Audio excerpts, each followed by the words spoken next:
Welcome to UpYourStack podcast. I'm Noah Berk, host of the show, and I'm also the co-founder of OBO, an elite HubSpot solutions partner. Every week, we feature some of our favorite HubSpot app developers who have built their applications on HubSpot or have pre-built HubSpot integrations to help you get the most out of your HubSpot tech stack.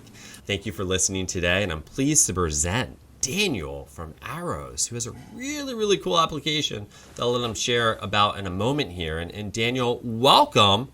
I'm excited to have you on the show today. Thanks, Noah. I appreciate you having me. It's awesome.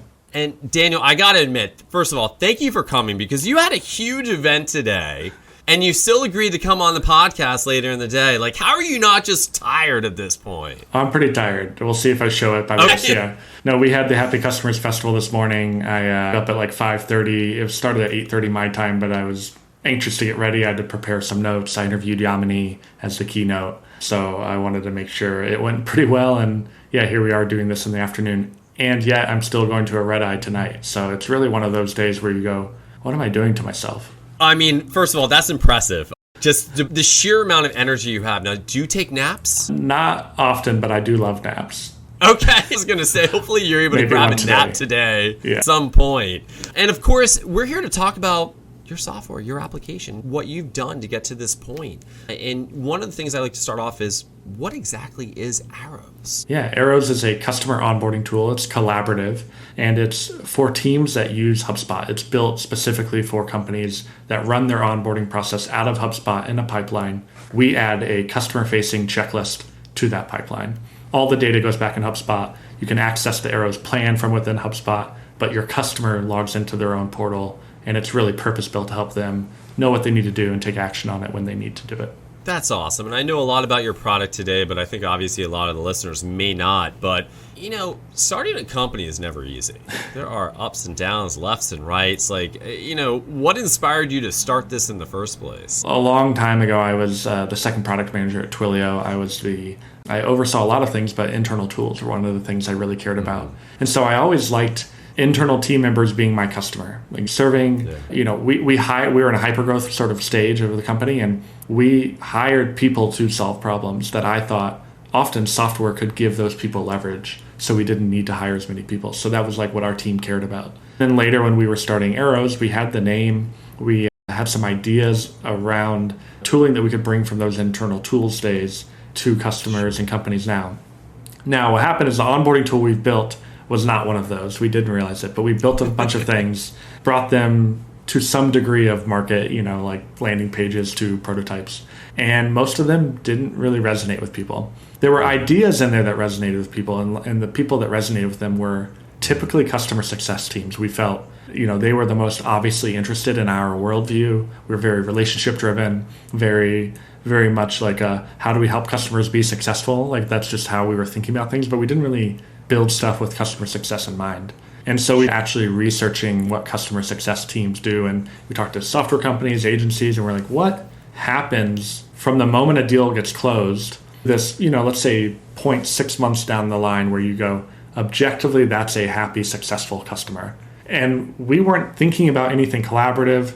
We weren't thinking about, really, we had no idea. We just wanted to know, like, what tools and processes you have in place today go from those 2 points in time. How do you discover a new customer was sold? How do you know what step you need to take next? How do you schedule calls with them? Do you schedule calls with them? We went into crazy detail, and we saw time and again across multiple types of businesses, but all of them basically had some system for tracking progress of those customers. Spreadsheets, pipelines in their CRM, sometimes, you know, reports in their CRM, Trello, Asana, etc. And about half of those situations were shared with the customer. You know, a Google Doc that was shared with the customer to know, have we completed the task we needed to, or we, you know, some project plan. And that was like a light bulb moment for us where we're like, these are companies that we thought were more self-serve if they were software companies or where there was just a couple things they needed to do. But really all of them had much more complicated human-involved processes to make customers successful. And so that's where we were like, well, there's something here we need to go dig into. Yeah. And how long does this journey take you to figure out that should be the product? That should be what you're offering to clients? We started, that was research in probably November 2019. By February, March, we had pre-sold a couple customers on mock-ups that we had.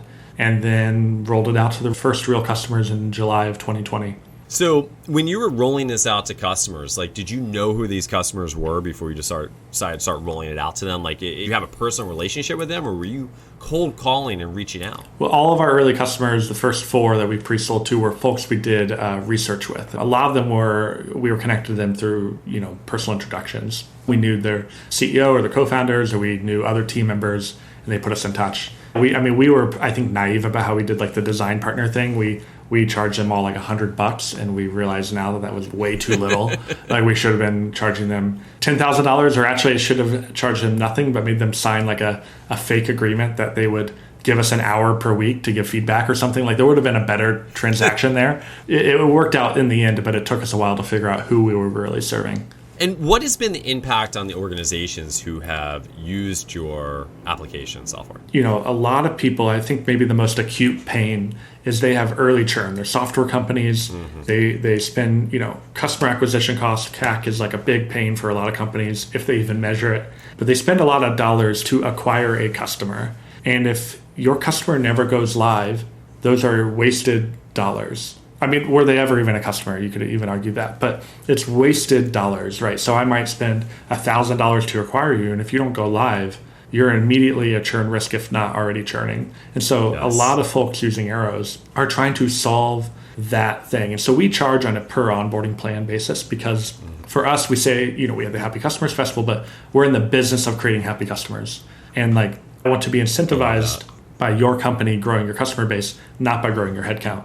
Right, so I want to charge $10 to $50 depending on the price point and the features you have and all that for and a lot of people roll that into their plan. Like, this is more likely to make my customer successful. On the other end, we have teams that are let's say they're onboarding 100 customers a month with 5 headcount, and they're going, by the end of 2024, we want to be onboarding 200 customers a month, but I can't go 5 to 10 employees. I just can't afford to hire like that. How do we standardize and build a repeatable process that we can scale further? And by the way, we also want to onboard our customers faster and more successfully and reduce the churn problem. But the acute pain point for them will often be we can't hire as much as our planned growth. And so what we often see is the sharper pain, the thing that the CFO or CRO or the team is being tasked with solving, and we hopefully bring some amount of improvement to both. And we see that pretty often.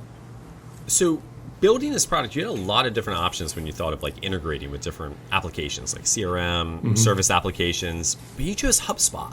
Why did you choose to do this with HubSpot and build on HubSpot here? Yeah, so if we go back to that timeline, I mentioned we wrote the first lines of code, let's say March or April 2020. And we did not actually go all in on HubSpot until 2 years later. So March, April 2022. Okay. We didn't actually build any CRM integration, I think, for maybe 12 to 18 months. It took us way too long. We started these, very lightweight Salesforce and HubSpot integrations about 12 or so months in to the product. And we built them in what we call a data extractive sort of integration. I looked at the CRM and we said, there's a lot of valuable data in there. We should suck that into Arrows, because if we pull that into Arrows, I'll be able to trigger an onboarding plan when you need one. Right, and I'll be able to the template for the onboarding plan based on the product that they bought or the size of deal, whatever. And so we built the product that way, but we pushed nothing back into HubSpot or Salesforce. And that February, March, April timeframe of 2022, we started asking ourselves the product feels wrong, and we're not really sure why. If we were building it today from scratch with everything we know, how would we build it? And we realized we were a lot of functionality inside Arrows that was actually commoditized functionality of the CRM. People wanted automations, reporting, but even if I give you amazing reporting tools in Arrows, you wouldn't want it, because I don't want to open up 3 other tools or 5 other tools. Put it in my dashboard with, here's my sales dashboard and here's my onboarding dashboard, my marketing dashboard. I want them all right there. So that's really the light bulb moment for us, is we realized we had to meet the customer where they lived, and that was the CRM. And when you had that light bulb moment, what happened to the organization in the sense of sales or exposure, or what's that like? We had to get the team on board. So we as a team went through that exercise and really thought about what do customers want. Then there was a big debate of well, we service Salesforce customers and HubSpot customers, and a third or so of our leads also are Zoho, et cetera, other CRMs close. If we're going to do this well, we believe that we need to do this with one tool in mind and build it very deeply and prove that this is the right way to build the product. We can't splinter ourselves across a few integrations. And then it was a debate around which one do we focus on. And HubSpot, we were a customer of HubSpot, still are, of course, and we were pretty happy with it. We also saw from the prospects that we talked to that managers and the solutions partners, frankly, were more empowered and more eager to work with tools versus Salesforce admins were a little bit more, it took a lot more planning and work to be generous around the implementing of something new. And then ourselves, like looking at the APIs even, like, oh, the HubSpot APIs are more limited, but they are more obvious around what makes for a good integration. And we saw in the marketplace there were not a lot of good integrations in the way that they added value and data into the UI. So that's where we really focused. And then that led to like, how do we get customers here? And we had to turn off basically 2/3 of our pipeline and then had to re-figure out how to sell. It took us probably 6 months to learn how to market and sell into HubSpot people. Yeah, I think the number one challenge companies face is not making that decision. Straddling between multiple different ideas, but not having the courage to actually say, this is what we're going to do. This is the vision for the business. Here's how we're going to grow. We're going to place this bet and we're going to go in on this bet. Because if you just go partly, it most likely isn't going to be successful. There is something about having, multiple eggs in the basket, that concept and idea. But I tend to find the companies that have the most rapid successful growth tend to make that strong move towards this is what we are doing. And this is the focus of the organization, because then you can align sales, you can align development, you can align everyone else in the company around the mission, vision of what you're doing. So I applaud you what you did there. So taking a step back, talking about arrows for a second, what are we filling in? What gap are we filling in the HubSpot ecosystem? Someone's going to come in and, I need to better onboard my customers. And they say, I'm going to use HubSpot. But what gap are you filling that HubSpot isn't filling right now? Well, let's even pause there and say, let's assume that they actually aren't saying I need to better onboard my customers. They're just coming and buying HubSpot, fair. Right? They might be, then that's true. But that's a lot of times there's, people going, oh, I'm buying HubSpot. I want to run marketing and or sales in HubSpot. And you're like, great. Marketing, sales, I'm generating leads. I'm working those leads and turning them into deals and closing those deals in HubSpot. Ideally, we're doing both in one system. This was the Happy Customers Festival today. It's all about HubSpot as the connected customer platform. I want those there. Now, I've been banging this drum for a little bit. About a month and a half ago, HubSpot, launched customer success tooling inside Service Hub.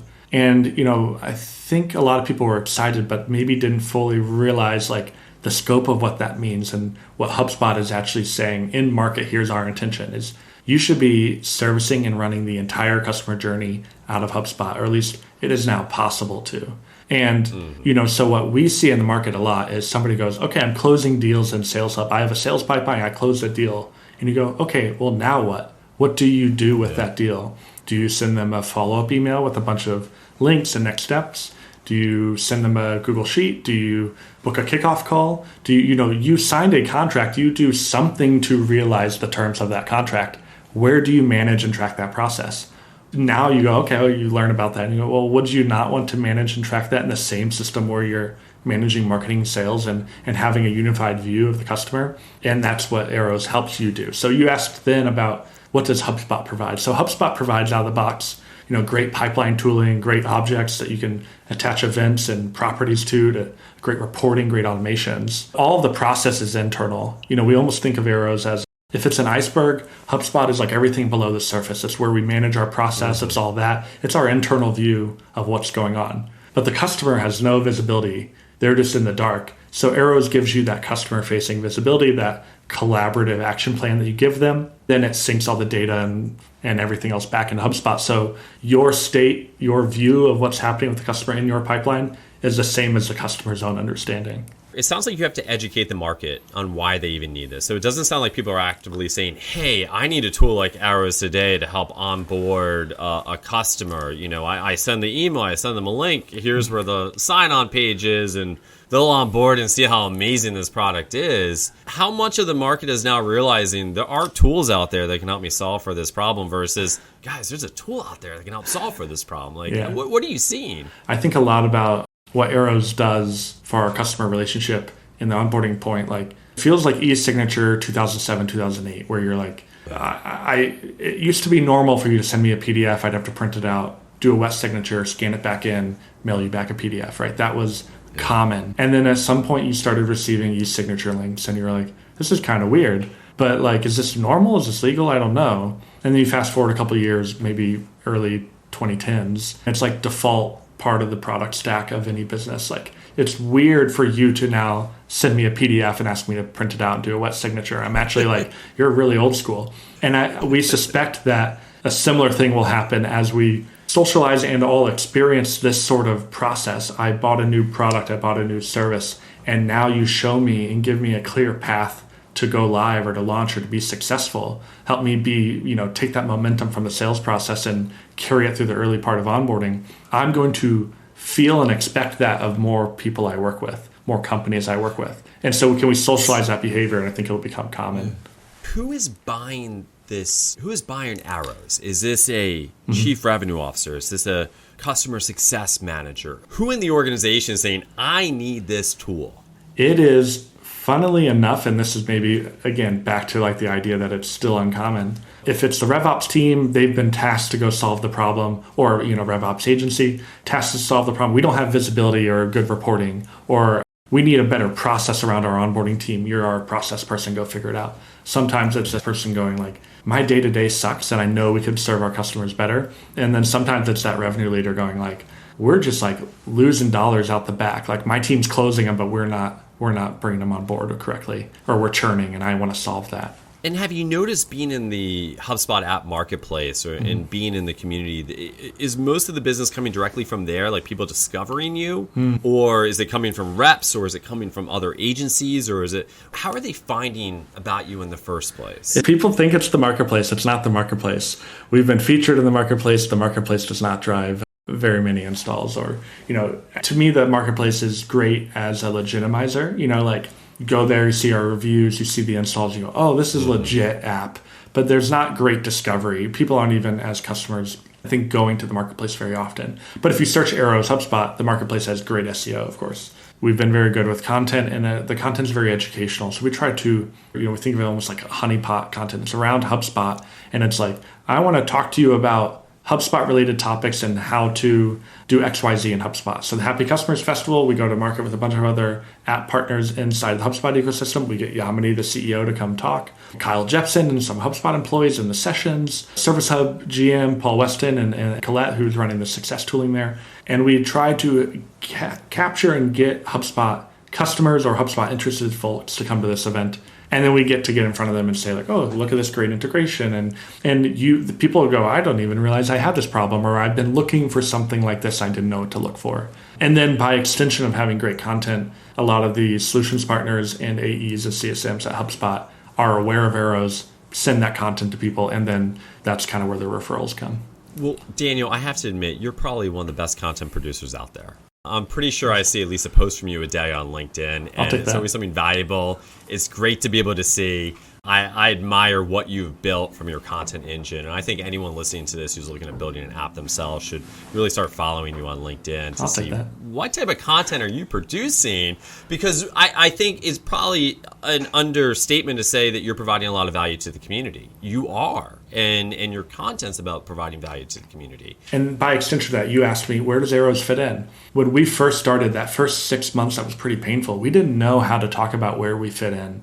We're like, here's this obviously great tool and it's onboarding and it's a good integration. It takes you a while to realize, and you all know this from the solutions partner side, they don't just magically promote you. We've always had, even before we did HubSpot, this idea of being generous, like as a kind of core tenet of the company. So we want to offer value first as much as we can. And if anything, we're bad about asking for value in return. But, it took us a while to figure out how to do that in a way that made sense and met customers in the ecosystem where they were. We had to communicate where we fit in. So it's, we connect and are the gap between Sales Hub and Service Hub.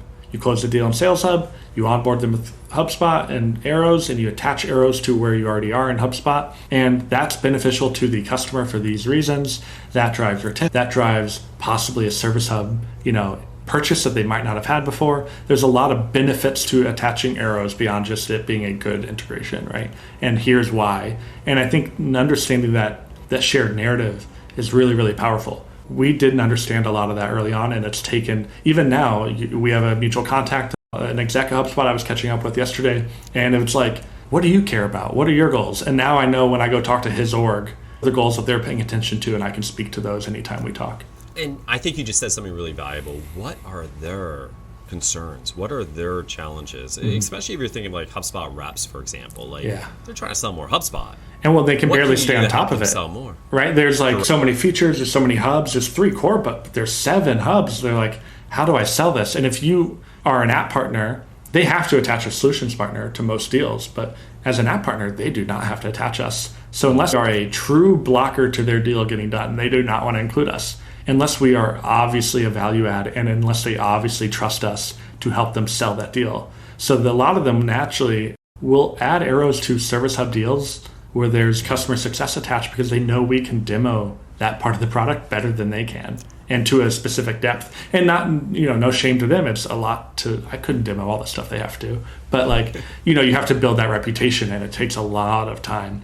And actually, that's some advice I got. He was a board member at HubSpot for a while, but he built out the app ecosystems at Salesforce and ServiceNow and Google Cloud. And that's why HubSpot brought him on. And I got to meet him last year for a call. And he told us, like, it takes 3 years to build a relationship, like an app partnership like this. And we just entered our 3rd year. It's like really that 3rd year where you get to start to hopefully exploit some of the relationships that you've been building over time. And you have to tell those shared narratives and build those relationships. And that's fascinating. I think we saw the same thing in HubSpot for ourselves. And we've been in the ecosystem now since about 2018. It definitely took about 3 years, I think, before we were able to form these relationships. And we're in a very fortunate position. In our particular company, for example, the people we originally met years ago are now in leadership positions. Yeah. And so, I think that's great advice to let people know, like, just like you gave the example earlier, that it took you 6 months to kind of prove out HubSpot's the right angle. You got to kind of power through it. It's going to take 3 years to build those relationships that are going to help you power to that next level. Yeah. One of the questions I have for you, and because AI is the most fun topic that's talked about on every single podcast, so if I didn't talk about it here, I'd really be remiss. How are you incorporating AI into the future of your business? Yeah, I mean, it's a dual-pronged kind of question for us. There's AI for how we run things, how we do content, how we summarize call notes, how we do sales handoffs. And there's also how we AI into our product, how we enable our customers to utilize AI. For us, it's been a few things. We've actually experimented with content is a core thing, but there are different varying degrees of content that we produce. There's copy for emails, there's copy for the website or feature updates. There's very purpose-built how to do XYZ in HubSpot sort of content. AI is not going to generate the steal this workflow type content. It's just, it might help us summarize parts of it and, clean it up or change it, but it's not going to generate it. Whereas we can take kind of rough notes from a product launch, or blog posts around a feature launch and use AI to help, expand it or kind of build it out. So there's a lot of that sort of work that we've been doing to build our own bots and inform our kind of way of communicating into those. And that's been really helpful. Inside HubSpot, we did this session today, and Grain is a call recorder we use there on there. They analyze and record all of our sales calls, all of our success calls, and attach those notes as properties and notes on the company object in the contact. And that's very valuable. So when we close a deal, Arrows, the onboarding plan, triggers a handoff between our sales rep and our onboarding person, and all the notes and the conversation from the sales process are there attached. And that sort of stuff is, we look at AI as a way to help humans do the stuff that we're not good at doing that we intend to do more often. So call notes, I am horrible at taking them, but I always have call notes because we use Grain, for example. And when we look at how we'll apply AI into Arrows, the product, it's a similar sort of thing. What is annoyingly tedious and hard to do, AI can help our team or our customer kind of unblock themselves to make progress. You're sending weekly updates. Here's a suggestion of how you can send that. You need to build your first version of your onboarding plan. Give us the messy files and resources and emails that you send. We'll turn them into a starting point for you. And Daniel, I think you brought up something very good. What is annoying? What is tedious that AI can solve for? And I think that's a great way of approaching your product development from that perspective. Just making everyone's job slightly easier so they can get more value out of what you built. And Daniel, I like to ask this question. which is going to be really hard for you because you just literally hosted an entire event with all these other great app partners. But if you had to list a couple of app partners, you're like, wow, they are doing awesome things in the HubSpot ecosystem. It's been really compelling to see how people have evolved, how they approach the ecosystem, how they evolved, how they build integrations. And I think there's a lot of room with both APIs that are coming, but also just people learning from each other. I think I'd be remiss not to mention the Org Chart Hub guys, Daniel and Austin. We all love them. They're just the sweetest guys, but we also just learned so much from them. They were there early and have been super forthcoming and helpful through our journey, and we really like working with them. Today on the sessions, I think Aircall, PandaDoc, and Grain and the sales session, really had some great integrations that really showed how they work well together. Wistia did a great job also, show how webinar data plus video data on your site, like a deep HubSpot integration can actually enrich the contacts as you're, marketing to them at all points of the customer journey. Grain, we use them for a call recording, like I said, and have a very intelligent integration for how they meet you inside the CRM. The Aircall stuff, we use Aircall, but I'm not the daily user, and seeing the integration was whoa, you have this power dialer that's taking my list out of HubSpot that has all these phone numbers and popping them in as a dialer and then allowing me to add tags after I call everybody that then's triggering this workflow. That's the stuff that we think about as arrows. I don't have to have an integration with Aircall or PandaDoc or Grain. We allow you to reference data in HubSpot from HubSpot in arrows. As long as other integrations do the same thing, we all connect to each other, right? So that's how you string it all together. That is great. I think you just gave a shout out to so many apps, and they'd all appreciate shout out today. So I'm going to give one to HubSpot. And actually, more interesting, I'd be curious to say, what are you most excited about HubSpot these days? I'd say pretty hard to underestimate the idea of having customer success and more of that post-sales stuff inside HubSpot. It really is something that I think we're very, very early on. Customer success platforms as a category are a tough category, and I think a lot of people buy them. We see it all the time. And then 6, 9, 12 months later haven't implemented it or have done a poor implementation. They have data that's out of sync, and everybody's like, why is this not back in the CRM, et cetera? And so as HubSpot really rolls that tooling out, it's going to allow people to invest even more resources in HubSpot. They'll have the success team in there. They'll probably put the service team in there more often. They're going to invest in getting product data in there for software companies. And then, by extension of that, a lot of the health score stuff that they're launching is pretty cool. So I'd say that's the thing where holistically it's going to have the biggest impact. It's going to take a couple of years for it to really show up, but I think it's really exciting. Daniel, this has been awesome. Thank you so much for your time. Considering you've been up since 5 a.m. this morning, thank you for coming on my podcast today and joining us. And I think all the information you share is beyond valuable, whether or not you're a HubSpot company that's a company using HubSpot, whether or not you're an app partner within the HubSpot ecosystem. Maybe you're building something yourself. I think the advice that you've shared today are just absolutely fantastic for anyone. And again, thank you for sharing it with our audience. So again, thanks for joining us. We're going to wrap it up today. Again, Daniel from Arrows, if you'd like to learn more, check out their website. It is awesome. If you are onboarding customers, by all means, you should be checking out Daniel, Arrows, the product they built, how it's been integrated. At least take a look, and if anything, get a demo of their product. UpYourStack is a weekly podcast featuring HubSpot app partners and developers. I'm one of the co-founders of OBO, sponsored by the OBO Group, a HubSpot Elite Solutions partner. Again, thank you for joining us.